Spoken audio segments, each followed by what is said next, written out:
ñun ñoo ko moom. kenn ëppale wuñu si ce qui a fait que bi ñu déggee projet suppression des villes yi mu nekk loo xam ne dafa ñëw rek dal si sénégalais yi on n'a pas compris lan moo ko bëbët fan la état bi war a am aw pour def ko ak éventuellement citoyens yi nga xamante ni ñoom toog nañ rek dégg information bi ban taxawaay lañ ci mun am demoon nañ seeti ki nga xamante ni moom mooy Moundiaye Cissé mu nekk spécialiste en bonne gouvernance indi nañu si ay leeral nañ ko déglu dellu soit si plateau bi. loi ak décret moo sos ville loi ak décret moo mën a dindi ville dafa am lu ñuy wax code général des collectivités territoriales ñu voté ko ci décembre 2013 tey bu ñu doon dindi ville foofu la ñuy jaar yóbbu jël loi boobu yóbbu ko assemblée ñu abrogé lépp lu dem ci ville maanaam def révision code bi am décret maintenant d'application bu koy ñëw mottali nit ci wàllum yoon li sos fi ñu jaar pour sos dara buñ ko bëggee dindi fa la ñuy jaaraat pour dindi ko donc tey bu ñu bëggoon dindi ville aussi ci code général bi collectivité territoriale la ñuy jël dem ci constitution bi am na partie bu fa lekk donc code général des collectivités territoriales boo xoolee ca exposé des motifs ba boo xoolee également ca article 160 ba 167 ba 187 foofu la ñuy jël te supprimer ko ensuite jël décret bu ko wóyal boo jëlee 5 villes yooyu may ñuy wax boo xoolee li nekk ci emploi ci villes yi c'est 14000 emplois maanaam 14000 emplois mooy fukki junni ak ñeent nit ñooy liggéey ci ville yi muy emploi 7000 yi maanaam genn wàll gi ñu ngi ci juróomi ville yooyu léegi boo tasee ville yi nan ngay def emploi yooyu ñooñu bu ñu demul chômage boo leen bëggee tas ci yeneen communes yi est-ce que yeneen communes yi dañ ko nangu parce que benn loi mayul nga imposer commune dara tey 7000 emplois yi nga xam ne ñoo nekk ci ville yi fo noo leen di def mooy déjà loolu problème la sur le plan économique beneen bi mooy recettes yi waroon dem ci ville bi fan la jëm xanaa day dem ci nguur gi wala nga tas ko ci communes yi boo ko tasee ci communes yooyu ay émiettement lay doon du leen permettre ñu investir def loo xamante ne ni mën na indi ay investissement structurant beneen bi mooy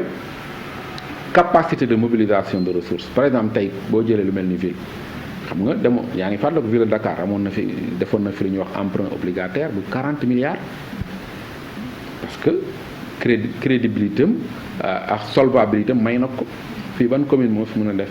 ay démarches xalaat ko sax pour dem ci affaire lu ko may mu am emprunt obligatoire amul bu ñu bëggee soppi problème yi am ci ville yi mën nañ ko def sans supprimer leen mën nañ leen utal statut spécial sur le plan politique ñëpp xam nañ ne aussi par exemple ku nekk maire Dakar boo àndul ak nguur gi la preuve da ngay def ay réalisations yoo xam ne nguur gi sax da ciy fiir ça veut dire que donc ville amoon na doole ville moo mën a def réalisation yoo xamante ne boo jëlee commune yi benn mënuñu ko dafa baax ci bu ñuy jël décision yi mel noonu ñu waxtaanee ko mënuñu jug rek loo xam ne dafa am histoire bu ñuy wax ville yooyu foo ñu convoqué histoire am ñu ci dëkk am ñu koy dund nga xëy rek ne dañ koy supprimer amul document buy wax nan lañ koy supprimer lan lañ ciy toppal ak yooyu moo tax ñu jàpp ne démarche bi déjà ànduñu ci ñuy defee yu mel noonu dafa waroon laaj ñu jël citoyens yi laaj lañ ci seen xalaat ñu def ay consultation ay concertation réew noonu lañ koy yore ñaareel bi mooy jàpp nañ ne jamono ju ñu toll jamono dem ci vers ay ville moo gën dem ci vers ay département wala dem ci commune yu gën a am doole que dem ci ay communes yoo xam ne dañ leen tas-tasee nga xam ne kenn du mënal sa bopp dara. voilà ñu doon déglu Moundiaye Cissé moom itam il nous a marqué à travers intervention yi nga xam ne ni da koy amal souvent ci médias yi pour di expliquer yu am solo yoo xam ne ni sénégalais yi war nañu ko comprendre ci doxalinu réew mi et lii mu expliquer mën nees nañu ko jàppee pour comprendre suppression ville yi effectivement Pape Cheikh moom muy expliquer lépp lu jëm si wàllum bonne gouvernance société civile xam nga c'est un peu méconnu doo xam ñoom lan mooy seen rôle ak yooyu donc expliqué nañu comme tu as dit bu ñu bëggee supprimer ville yi gouvernement bi wala président de la république fan lay aw donc dafay modifier waat li nga xamante ni moom mooy code des collectivités territoriales nga xamante ni si code boobu noonu entre article 167 ba 187 ñoom ñoo tënk lépp lu jëm ci wàllu ville yi donc su ko bëggee dafay def modification dem si constitution bi Pape Cheikh après mu yóbbu li nga xamante ni moom mooy projet de modification bi assemblée nationale comme toujours ñoom buñ ko joxee ticket c'est-à-dire voter ko majoritairement favorable à la modification de cela mu doog a defaat li nga xamante ni moom mooy abrogation bi daal di def décret bi après mu daal di commencer effectif donc mu indiwaat problème bi ñu musa wax muy représentativité assemblée nationale parce que président de la république lépp lu mu bëgg a def assemblée la koy jaarale moo tax mais soo amee majorité assemblée tamit est-ce que jaarale ko fa ak bañ ko fa jaarale tamit ça veut dire que soo bi amee benn décision dañ koy signer rek mais xam nga assemblée l'éternel débat bi fa am nit yi dañ naan majorité mécanique c'est-à-dire les gens ils réfléchissent même pas portée bi ak voilà président bëgg na on est pour wala on est contre donc moom mooy posé waat débat bi aussi ñan ñooy nekk député parce que da ngay gis député yoo xamante ni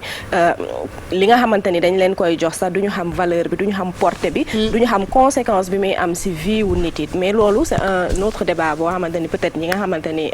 seen xam-xam wala ñu ngi yëngu ci politique dinañ ci ñëwaat mais pour revenir au sujet moom nee na ñoom lu tax bañuñu ñu def ko mais dañ ci waroon a laaj nit yi wala concerter ci wala préparer nit yi parce que tey voilà parce que tey ñoom gisuñu pertinence supprimer ville yi dans la mesure où tey boo supprimer ville lan ngay teg à la place parce que ville moom mooy coiffé lépp li nga xamante ni moom mooy commune yi te ville yi boo doon xool ñi nga xamante ni dañ ko doon xeex pour yor ko lu ci bëri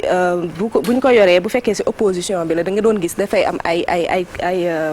réalisation yu mag yoo xamante ni dañ koy def parce que tamit beneen contre pouvoir la boo xamante ni dañuy am budget bu am doole ñoom aussi mën a exercer et puis communes yi moom lu ñuy wax moom mooy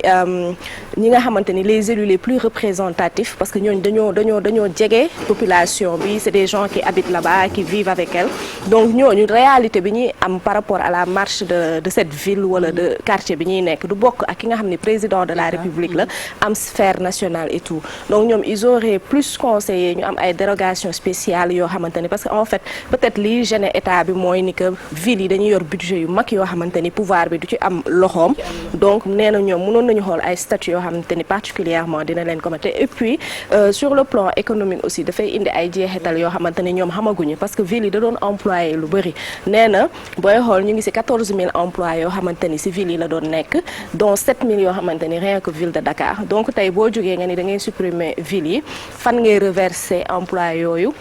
d'autant plus que ville yi ak li nga xamante ni état amuñu yenn ascendance yi ci communes yi parce que communes yi ñoom dañoo am seen gestion particulière donc ce sont autant de questions yoo xamante ni posé wu na et que état bi avant muy dem ci projet boobu est-ce que waxtaan na ak ñi nga xamante ni ñoo nekk ci ville yi est-ce que mesuré na conséquences yi est-ce que xool na li nga xamante ni moom la ñuy dindi ville yi fan lañ koy reverser waat en termes de recettes parce que tey commune amul capacité mobiliser ay recettes te ville yi da nga doon gis ville yoo xam ne comme ville de Dakar dafay am ay budget de milliards ba pare dañuy am autonomie boo xamante ni sur le plan international dinañ mën def ay jumelage dinañ mën def ay accords entre les villes indi ay affaires yoo xamante ni parce que comme ni ma ko waxee ki nga xamante ni moom mooy gérer mairie wala muy gérer ville proximité bi muy am ak population ak réalité bi muy dund ak population ça n'a rien à voir avec li nga xamante ni moom mooy gestion étatique boo xamante ni da ngay am sphère nationale ak affaire yooyu donc daal dooguma la si gestion bi sax laa xamul nan lañ ko naka defee ndax boo dee xool diggante ville yi ak bañ mais bu waxtaan bi neex mukk ba ngeen fàtte ni heure baa ngi dem. waaw d'accord benn deux phrases rek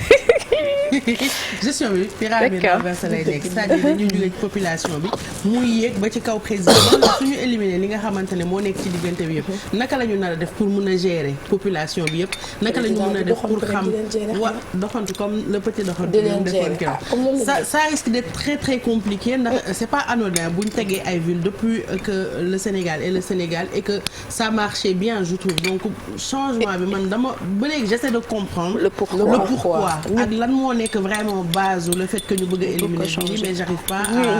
à vraiment trouver ñu bëri ñu ngi naan y a un soubassement politique parce que peut-être dafay nekk loo xamante ni dafay permettre parce que Dakar par exemple moom mooy la première ville du Sénégal et que am na budget et que boo gagné Dakar dans la plupart da ngay am benn électorat bu fort boo xam ne après c'est ce que ñi nga xamante ni ñoom la seen xam-xam màcc ci politique wax Pape Cheikh léegi mu pare